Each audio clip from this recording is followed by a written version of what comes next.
बिस्मिल्लाहिर्रहमानिर्रहीम। अस्सलाम वालेकुम। उम्मीद करती हूँ आप सब खैरियत से होंगे।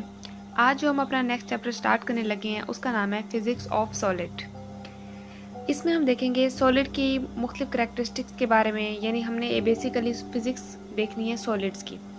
सॉलिड में क्या क्या आ जाता है। सॉलिड हमारे पास उनकी हार्डनेस आ जाती है, उनकी डक्टिलिटी की बात करेंगे, उनकी कंडक्टिविटी की बात करेंगे। अब सॉलिड की भी बहुत डिफरेंट टाइप्स होती हैं, कुछ सॉलिड हार्ड होते हैं, कुछ सॉफ्ट होते हैं। तो किस वजह से वो हार्ड होते हैं और किस वजह से उनकी कौन सी प्रॉपर्टी उन्हें सॉफ्ट बनाती है। इसके अलावा उनके स्ट्रक्चर के बारे में, उनकी बॉन्डिंग के बारे में और इन सब के मुतालिक हम इस चैप्टर में स्टडी करेंगे। तो शुरू करते हैं हम अपने फर्स्ट टॉपिक से, क्लासिफिकेशन ऑफ सॉलिड। तो सबसे पहले बात कीजिए अगर सॉलिड की, तो सॉलिड हमारे पास एक हार्ड मटेरियल, सब सॉलिड का नाम आता है तो हमारे जहन में एक ही चीज़ आती है कि कोई हार्ड ऑब्जेक्ट है। ठीक है, तो उस हार्ड ऑब्जेक्ट, उसकी हार्डनेस को हम डिवाइड कर देते हैं फिर फर्दर। तो उसको अगर हम क्लासिफिकेशन की बात करें सॉलिड की, तो हमारे पास 3 टाइप्स हैं, crystalline solid, amorphous solid and polymeric solid. और ये जो डिवीजन करते हैं हम करते हैं on the basis of their structure, order and nature of bonding. यानी हर सॉलिड में डिफरेंट टाइप का स्ट्रक्चर होता है, उनकी बॉन्डिंग की अरेंजमेंट डिफरेंट होती है, तो उस बेस पे हमने इनको 3 कैटेगरीज में डिवाइड किए। तो हमारे पास सबसे फर्स्ट है क्रिस्टलाइन सॉलिड। तो क्रिस्टलाइन सॉलिड क्या होती हैं? The solid in which atoms, ions and molecules are arranged in the regular manners. मतलब ऐसे सॉलिड जिनमें जो एटम्स हैं, आयंस हैं या फिर मॉलिक्यूल हैं, वो एक रेगुलर फॉर्म में अरेंज हो, एक फिक्स फॉर्म में अरेंज हो, to give a particular shape are called crystalline solid. मतलब यह है कि वो ऐसे अरेंज हो फिक्स फॉर्म में और एक उनका रेगुलर पैटर्न हो, तो ऐसे सॉलिड को हम बोलते हैं क्रिस्टलाइन सॉलिड। और इसमें हमारे पास एग्जांपल आ जाती है कॉपर की, आयरन की, जिंक की। और आयनिक कंपाउंड की बात करें तो सोडियम क्लोराइड का जो स्ट्रक्चर है ये भी हमारे पास क्रिस्टलाइन सॉलिड ही कहलाता है। और सिरामिक में जिरकोनिया, सेमीकंडक्टर में जर्मेनियम और सिलिकॉन का जो स्ट्रक्चर है वो क्रिस्टलाइन सॉलिड का ही होता है। तो प्रॉपर्टीज़ की बात की जाए तो these solid have the show the phenomena of X-ray diffraction. अब एक्स-रे डिफ्रैक्शन हमारे पास एक एनालिटिकल टेक्निक है जिसमें हम किसी भी मैटर के जो फिजिकल प्रॉपर्टीज़ हैं उसके मुतालिक स्टडी करते हैं। तो जो हमारे पास क्रिस्टलाइन सॉलिड है वो यही एक्स-रे डिफ्रैक्शन का फिनोमेना शो कर सकते हैं। They have sharp melting and boiling point. अब क्या होता है कि हमारे पास जो सॉलिड है इनमें अगर हम इनके मॉलिक्यूल की बात करें तो इनके मॉलिक्यूल की जो बॉन्डिंग है वो बहुत ज़्यादा क्लोज होते हैं, ये आपस में क्लोजली पैक्ड होते हैं। मतलब ये है कि इनकी अरेंजमेंट जो होती है वो रेगुलर होती है और इस किस्म का मतलब एक पैटर्न होता है। मतलब यहाँ पे जो सॉलिड के जो आइटम हैं, आयंस और मॉलिक्यूल हैं, ये बहुत फिक्स्ड होते हैं और बहुत क्लोजली पैक्ड होते हैं। तो जब ये क्लोजली पैक्ड होते हैं तो मतलब ये है कि इनका जो मेल्टिंग और बॉइलिंग पॉइंट बहुत हाई होता है। इनको अगर हम बॉइलिंग पॉइंट इनका देखा जाए तो इसको हमें हाई टेम्परेचर चाहिए होता है इसको बॉयल करने के लिए। और हमें एक और बात पता चलती है कि at a certain temperature the thermal vibration of the crystal become so large. अब क्या होता है कि वैसे तो बात की जाए तो सॉलिड के एटम्स हैं, हम कहते हैं फिक्स्ड हैं, लेकिन एक्चुअली ये फिक्स नहीं होते, इनमें वाइब्रेशन होती रहती है। ये ऐसे अपनी जगह पर आगे पीछे मूव करते रहते हैं। तो मतलब ये है कि इनकी वाइब्रेशन होती है लेकिन वो बहुत ही लिमिटेड एरिया में होती है। तो जैसे जैसे हम टेम्परेचर को इंक्रीज़ करते रहते हैं तो ये वाइब्रेशन बहुत ज़्यादा हो जाती है, क्योंकि हमें पता है कि जब हम टेम्परेचर इंक्रीज़ करते हैं तो मॉलिक्यूल की काइनेटिक एनर्जी भी इंक्रीज़ कर जाती है। तो सॉलिड के साथ भी ऐसा ही केस है कि जब हम इनका टेम्परेचर इंक्रीज़ करते हैं तो इनकी वाइब्रेशन बहुत ज़्यादा तेज़ हो जाती है। और जब ज़्यादा टेम्परेचर इंक्रीज़ करेंगे तो इनकी वाइब्रेशन इतनी ज़्यादा तेज़ हो जाएगी कि इनका जो स्ट्रक्चर है, ये जो स्ट्रक्चर है ये क्या हो जाएगा, ब्रेक हो जाएगा, मतलब ये टूट जाएंगे।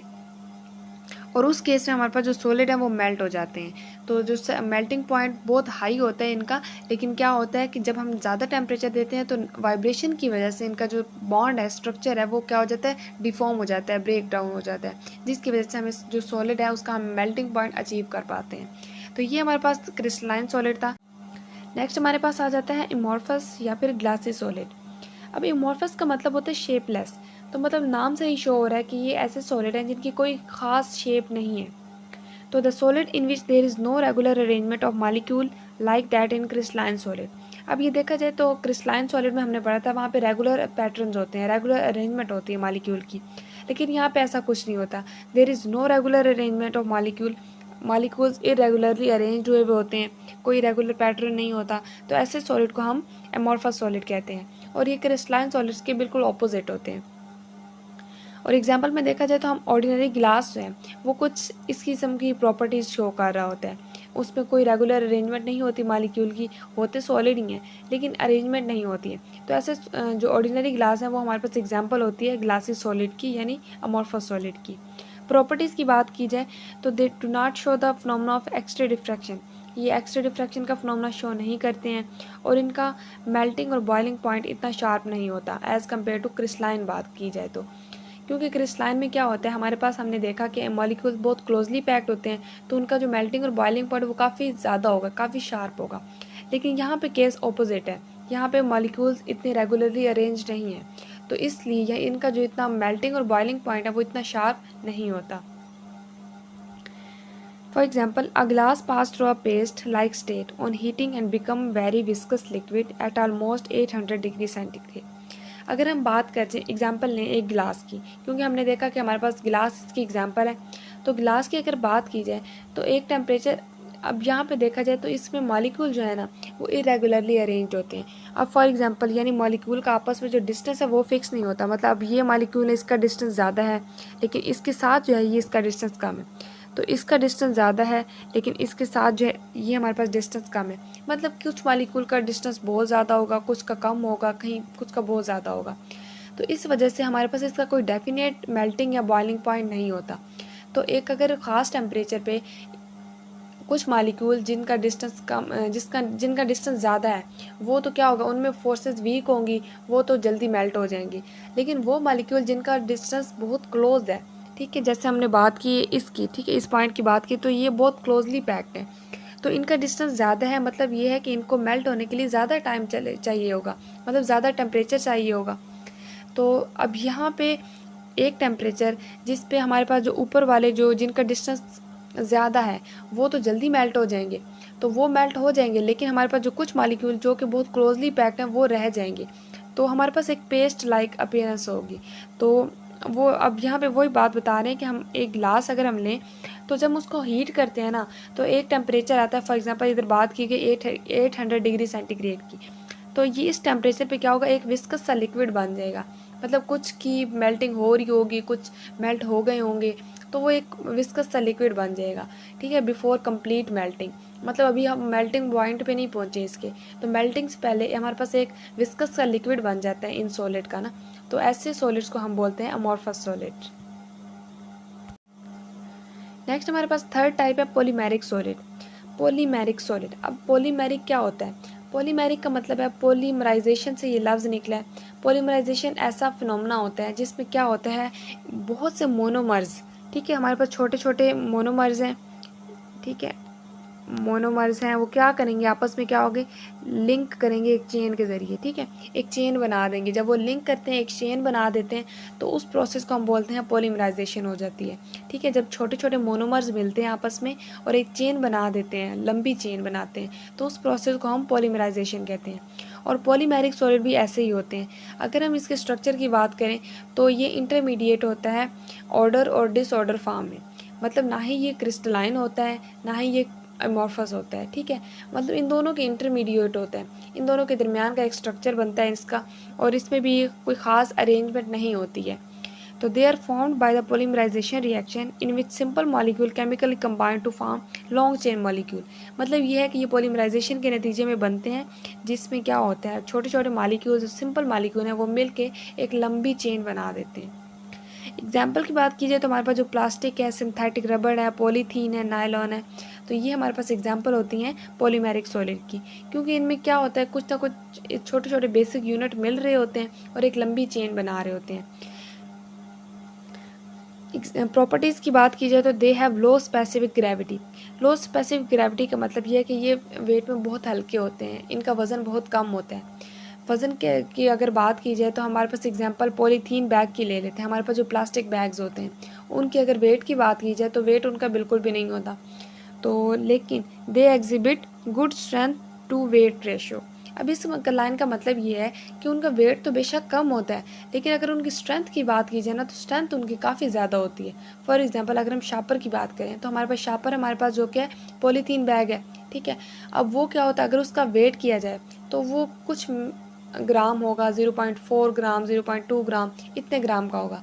लेकिन हम उस 0.2 ग्राम के शापर में किलो सामान डाल लेते हैं, 2 किलो सामान भी डाल लेते हैं। तो मतलब ये है कि उसका वेट बेशक कम है, लेकिन उसकी जो स्ट्रेंथ रेशियो है ना वो बहुत ज़्यादा है।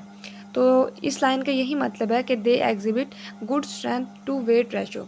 मतलब यह है कि उसकी स्ट्रेंथ टू वेट रेशियो ना बहुत स्ट्रॉन्ग है। वेट बेशक कम है, लेकिन उसकी जो स्ट्रेंथ है वो काफ़ी अच्छी होती है। इसके अलावा जो नेचुरल रबड़ है, ये हमारे पास, ये भी एग्जांपल है हमारे पास पॉलीमेरिक सॉलिड की। अब ये क्या होता है, जो नेचुरल रबड़, इसकी कंपोजिशन की बात की जाए तो it is composed in the pure state entirely hydrocarbon with the formula C5H6N। अब N जो है ना वो डिनोट कर रहा है कि हमारे पास ये N 1000 भी हो सकता है, 2000 भी हो सकता है, मतलब काफ़ी लंबी चेन भी हो सकती है। तो हमारे पास जो नेचुरल रबड़ है इसका फार्मूला होता है C5H10। ठीक है, इसमें क्या होता है, कार्बन और हाइड्रोजन के मोनोमर्स मिलते हैं आपस में और एक लंबी चेन बना देते हैं, नेचुरल रबड़ बना देते हैं, जो कि पॉलीमरिक सॉलिड की एग्जाम्पल है। एक हमारे पास टर्म इस्तेमाल होती है क्रिस्टल लैटिस। ठीक है, तो अब हम इसको देखते हैं कि क्रिस्टल लैटिस क्या होते हैं। तो the whole structure formed by the repetition of the unit cell. अब हमने सॉलिड की टाइप्स पढ़ ली हैं। ठीक है, अब वो जो सॉलिड के स्ट्रक्चर की बात करें तो सॉलिड कैसे बनता है, तो उसका जो स्ट्रक्चर है ना किसी भी सॉलिड का, वो हमारे पास उसमें रेपिटेशन होती है यूनिट सेल्स की, और इस रेपिटेशन ऑफ यूनिट सेल को हम बोलते हैं क्रिस्टल लैटिस। ठीक है, अब यहाँ पे वर्ड यूज हुआ है यूनिट सेल। तो अब हम देखते हैं कि यूनिट सेल क्या होता है। तो यूनिट सेल की डेफिनेशन देखिए तो अ crystalline solid consist of 3 dimensional pattern that repeat itself over and over again.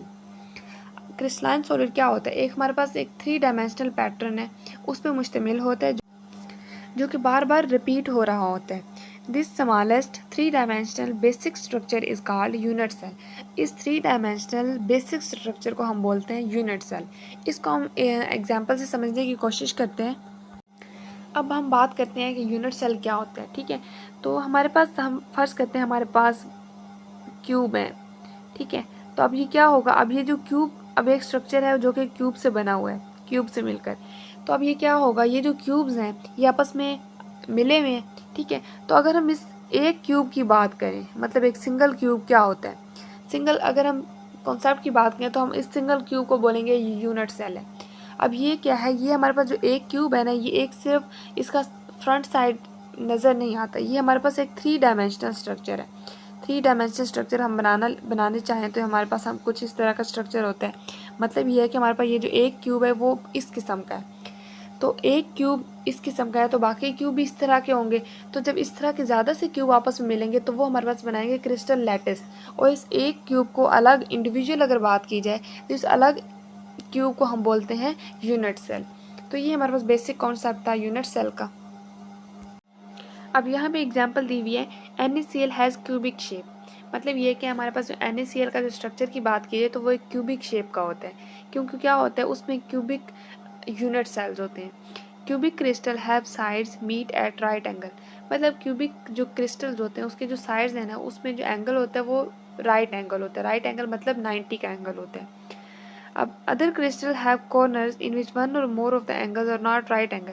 अब ये सिर्फ क्यूबिक नहीं हो सकते क्रिस्टल, अब ये जो क्रिस्टल हैं वो रोम्बिक भी हो सकते हैं, टेट्राहेड्रल भी हो सकते हैं, वो और भी फॉर्म में हो सकते हैं।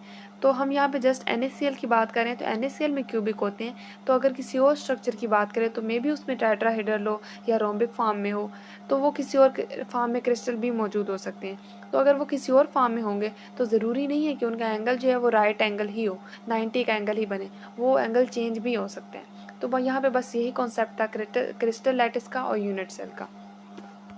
होप सो आप लोगों को समझ आ गई होगी। सो इजाज़त दीजिए, अल्लाह हाफिज़।